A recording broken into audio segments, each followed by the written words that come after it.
Good morning, guys. This is Erica with Not Your Average EDC. I wanted to do a quick pocket dump, a different one than I normally do because there's something I don't normally show. You'll see why.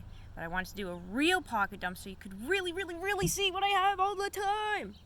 Okay, so here we go. Piece of shit phone, nobody cares. Melted chapstick, nobody cares.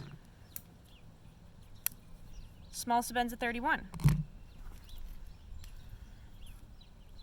Tiny Swiss Army knife. Regular Swiss Army knife. Hank. Wallet. Pry bar. This is my carry before I go to work, by the way. I don't think I mentioned that. Pen. Notebook.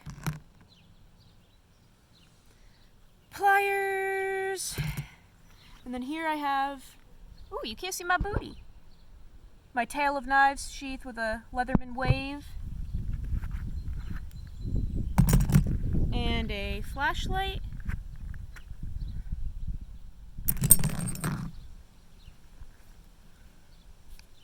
Ruger LC9 with a laser sight. So 2 messages: use your shit and don't fuck with me. Have a good day, guys.